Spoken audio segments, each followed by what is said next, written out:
दोस्तों नमस्कार। दोस्तों, भगवान कृष्ण की पत्नी युद्ध के मैदान में क्यों उतरी? उन्हें किस बात ने इतना क्रोधित किया कि उन्होंने हथियार उठा लिए? खुद कृष्ण भी हैरान रह गए। भगवान कृष्ण की पत्नियों में से एक को महाभारत के महान युद्ध में क्यों उतरना पड़ा? किस घटना ने उन्हें हथियार उठाने पर मजबूर किया? और किस क्रोध ने उन्हें युद्ध के मैदान में आने के लिए प्रेरित किया? इतना कि श्री कृष्ण भी उन्हें वहां देखकर दंग रह गए। हालांकि भगवान कृष्ण की कई पत्नियां थीं, उनमें से एक ऐसी भी थी जो न केवल अपनी भक्ति के लिए बल्कि अपनी बेमिसाल वीरता के लिए भी जानी जाती थी। हम रुक्मणी या जगदम्बिका की बात कर रहे हैं। आज हम आपको कृष्ण की एक योद्धा पत्नी के बारे में बताएंगे जिनके युद्ध के मैदान में आने से सभी दंग रह गए। तो उस दिन युद्ध में वास्तव में क्या हुआ? कृष्ण की यह क्रूर पत्नी कौन थी और किस प्रतिशोध ने उन्हें युद्ध के मैदान में खींचा? जानने के लिए वीडियो के अंत तक हमारे साथ बने रहें। लेकिन शुरू करने से पहले नीचे जय श्री कृष्णा कमेंट करना ना भूलें। भगवान कृष्ण का आशीर्वाद हमेशा आपके परिवार पर बना रहेगा।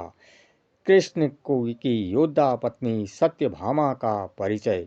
सत्यभामा राजा सत्राजीत की पुत्री भगवान कृष्ण की 8 प्रमुख पत्नियां में से एक थी। उनके 10 बेटे थे और उन्होंने कृष्ण के जीवन में बहुत महत्वपूर्ण भूमिका निभाई। लेकिन सत्यभामा कोई साधारण गृहस्थी महिला नहीं थी। वह एक भयंकर योद्धा थी जो तीरंदाजी, गदा युद्ध, तलवारबाजी और भाला युद्ध में पारंगत थी। उन्होंने बचपन से ही युद्ध का प्रशिक्षण लिया था और कई युद्धों में कृष्ण की सहायता की थी। उन्होंने धर्म की खातिर कई राक्षसों से लड़ाई की और कई राजाओं को हराया। सत्यभामा को भूदेवी धरती माता का अवतार माना जाता है और ऐसा माना जाता है कि उनका मिशन शक्ति के माध्यम से धर्म को कायम रखना था। उन्हें युद्ध के मैदान में जाने के लिए क्या प्रेरणा किया? भगवान कृष्ण से विवाह करने के बाद सत्यभामा ज़्यादातर युद्ध से दूर रही, लेकिन फिर एक दिन एक ऐसी घटना घटी जिसने उन्हें अपने भीतर के योद्धा को जगाने और एक बार फिर हथियार उठाने के लिए मजबूर कर दिया। नरकासुर नामक राक्षस को वरदान मिला था कि उसे केवल उसकी माँ ही मार सकती है और कोई नहीं। इससे वह अजय हो गया। शक्ति के नशे में चूर नरकासुर ने देवताओं को परेशान करना शुरू कर दिया।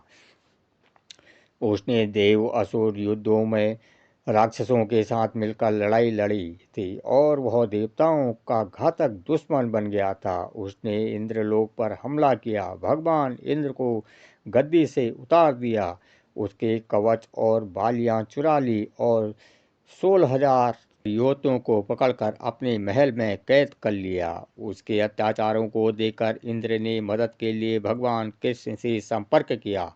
कृष्ण और नरकासुर के बीच भयंकर युद्ध हुआ, लेकिन कृष्ण नरकासुर को नहीं मार सकते थे। केवल भूदेवी ही उसे मार सकती थी, क्योंकि वह उनके पिछले जन्मों में उसकी माँ थी और यही वह भूदेवी का अवतार सत्यभामा ने कदम रखा। कृष्ण के समर्थन से सत्यभामा ने बहादुरी से लड़ाई लड़ी और अंततः नरकासुर को मार डाला। इस प्रकार सभी बंदी महिलाओं को मुक्त कराया। नरकासुर की उत्पत्ति पृथ्वी पर शापित पुत्र माना जाता है। नरकासुर भूदेवी और भगवान विष्णु का पुत्र था, जिसका जन्म विष्णु के वाहन सुअर अवतार में के दौरान हुआ था। जब उन्होंने पृथ्वी को बचाना था, शुरू में नरकासुर दुष्ट नहीं था, लेकिन बाणासुर की बुरी संगत में पड़ने के बाद वह राक्षस बन गया। एक बार राजा जनक ने उसे 16 साल की उम्र तक पाला और फिर धरती माता ने उसे ले जाकर प्राग ज्योतिषपुर, आधुनिक जो कि आजकल आसाम का राजा बन गया। उसने कुछ समय तक अच्छा शासन किया, लेकिन अंततः उसकी शक्ति और अहंकार ने उसे भ्रष्ट कर दिया, यहाँ तक कि वह मथुरा का राजा अत्याचारी कंस का मित्र भी बन गया। नरकासुर ने विदर्भ की राजकुमारी माया से विवाह किया और अपार शक्ति प्राप्त की। बाद में उसने भगवान ब्रह्मा को प्रसन्न करने के लिए तपस्या की और वरदान प्राप्त किया कि कोई भी देवता, दानव या प्राणी उसे नहीं मार सकता सिवाय उसकी माँ के। उसके पास दिव्या नाम की एक वानर सहयोगी थी और उसने हयग्रीव और सुरा जैसे राक्षसों की मदद से इंद्र के राज्य पर विजय प्राप्त की। वरुण की छत्र और आदित्य के झुमके जैसे दिव्य खजाने चुराए और पूरे राज्य में आतंक फैलाया। तभी योद्धा देवी सत्यभामा को हथियार उठाने पड़े। सत्यभामा और संयमित मणि की पृष्ठभूमि बहुत ही सराहनीय रही है। सत्यभामा के पिता राजा सत्राजीत सूर्य देव के बहुत बड़े भक्त थे, जिन्होंने एक बार उन्होंने स्वयं मतंग मणि भेंट की थी, एक चमत्कार रत्न जो कि हर दिन 8 बार सोना पैदा करता था। कृष्ण ने एक बार सत्राजीत से राजा उग्रसेन को यह मणि देने का अनुरोध किया, लेकिन उन्होंने मना कर दिया। बाद में सत्राजीत के भाई प्रसेन ने मणि पहनी और शिकार करने चला गया, लेकिन रहस्यमय तरीके से गायब हो गया। सत्राजीत ने कृष्ण पर मणि के लिए अपने भाई की हत्या करने का आरोप लगाया। इस झूठे आरोप से आहत होकर कृष्ण प्रसेन की तलाश में जंगल में गए और पाया कि उन्हें एक शेर ने मार डाला था। उस शेर को फिर भालू राजा जामवंत ने मार डाला, जिसने मणि ले ली। कृष्ण ने कई दिनों तक जामवंत से युद्ध किया, अंततः जीत हासिल की और जामवंत का सम्मान जीता।